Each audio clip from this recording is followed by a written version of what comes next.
Petrol पंपांवरच्या रांगांवरून आता हाणामाऱ्याही होऊ लागलेल्या आहेत। वाशिम आणि बुलढाण्यामध्ये रांगेच्या वादावरून मारहाणीच्या घटना घडल्या, तर इतर जिल्ह्यांमध्ये सुद्धा किरकोळ वाद झालेत। अनेक जिल्ह्यांमध्ये इंधन टंचाईमुळे लोक हैराण झालेले आहेत।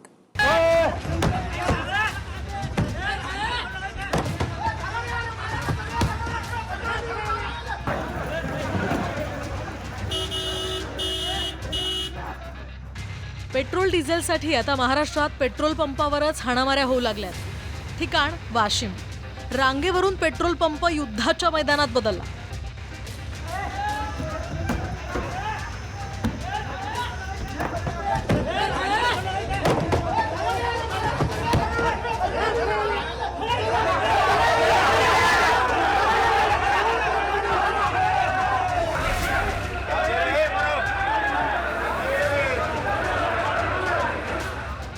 ठिकाण बुलढाणा।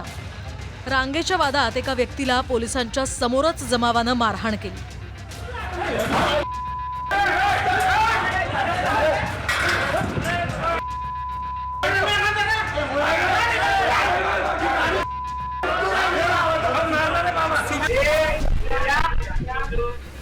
ठिकाण नागपूर।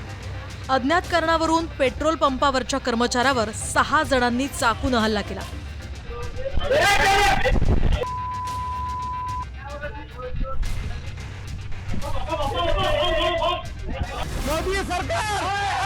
ठिकाण हिंगोली।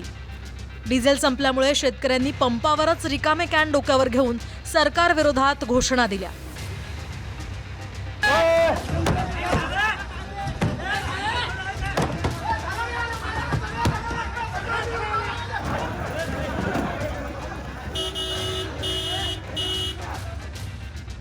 वाशिमच्या अकोला नाका भागात डिझेलच्या रांगेवरून हाणामारी झाली। ट्रॅक्टर आणि शेती कामासाठी लागणाऱ्या डिझेलसाठी लोक रांगेत उभे होते। रांगेवरून हा वाद झाला आणि रिकाम्या कॅननच हाणामारी सुरू झाली।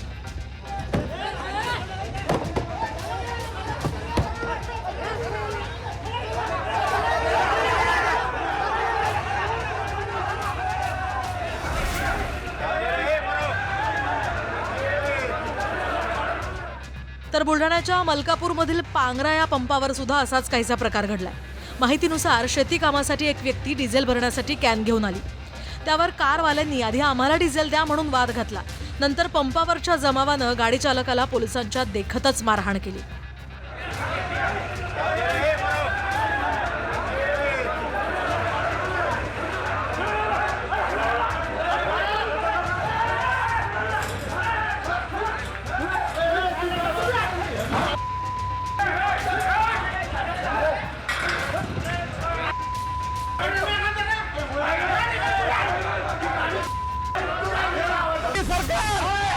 हिंगोलीतही डिझेल मिळत नसल्यामुळे बंद पंपासमोर शेतकऱ्यांनी सरकार विरोधात घोषणा दिल्या।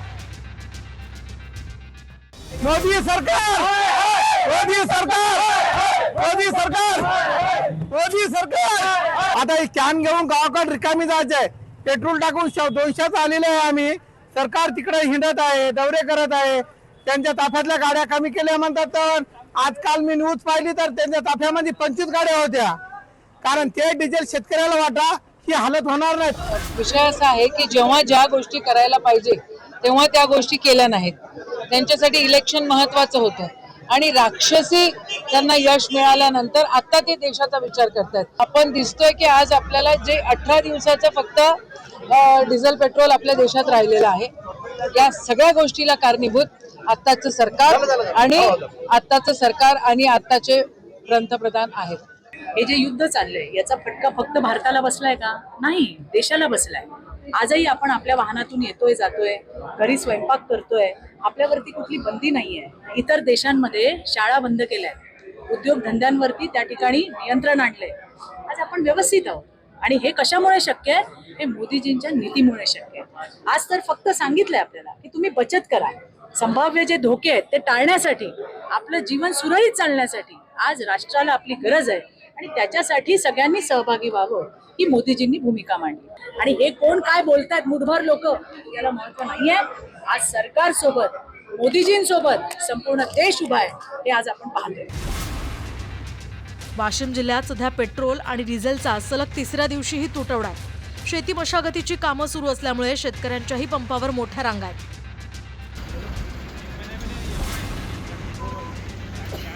तर पेट्रोल तुटवड्यामुळे जालन्यातल्या भोकरदनमध्ये मोटरसायकललाच LPG किट बसवल्याचा प्रकारही समोर आलाय. दरम्यान नाकाबंदीच्या वेळी पोलिसांनी ही दुचाकी जप्त केली.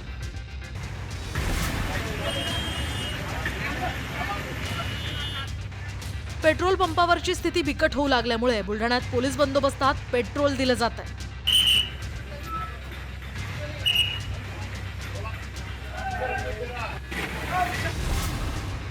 नाशिक जिल्ह्यात मालेगाव ते नामपूर, सटाणा, देवळा, कळवण या रोडवरचे अनेक पेट्रोल पंप बंद आहेत. टंचाईमुळे वाहन चालकांसोबत शेतकऱ्यांचीही कामं रखडली आहेत. 3 दिवस डिझेल येत नाही. आता हे डिझेल इथं सरलेलं आहे, डिझेलवाले ड्रम मध्ये देत नाही. आता सांगा हे वाहन डिझेल पंपावर न्यायचं कसं? ते सांगता वाहन घेऊन या. तिथं जाऊन 3-3, 4-4 दिवस डिझेल भेटत नाही. 3-3, 4-4 दिवसात आल्यानंतर बी तिथं 4-4, 5-5 घंटे वेटिंगला थांबावं लागतं. किती दिवसापासून डिझेल मिळत नाही? आता जवळजवळ 15 दिवसापासून तोच प्रॉब्लेम चालू आहे. परभणीमध्ये सुद्धा अनेक पंपांवर इंधन साठा संपलाय. पेट्रोल उपलब्ध नसल्याचे बोर्ड झळकत आहेत. परभणीच्या वसमत रोडवरती आहे आणि या ठिकाणी आपण बघताय की पंप जो आहे तो बंद करण्यात आलेला आहे आणि त्यामुळे जे आहे ते नागरिकांची मोठी अडचण निर्माण झालेली आहे. त्याचबरोबर डिझेलवर चालणारे व्यवसाय याला देखील मोठा फटका या ठिकाणी पाहायला मिळतोय. गुजरातमध्ये इंधन तुटवडा असल्यामुळे तिकडचे लोक महाराष्ट्रातल्या नंदुरबार जिल्ह्यात सुरू असलेल्या पेट्रोल पंपावर गर्दी करतात. त्यामुळे सुरू असलेल्या पंपांबाहेर मोठ्या रांगा आहेत. तर काही पेट्रोल पंपांवर वाहनांच्या लांबच लांब रांगा दिसतात.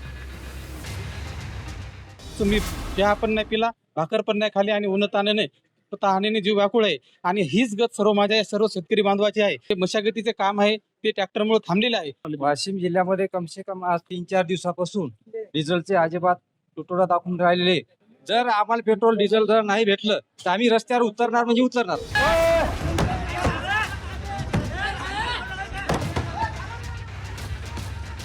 Bureau report, TV9 Marathi.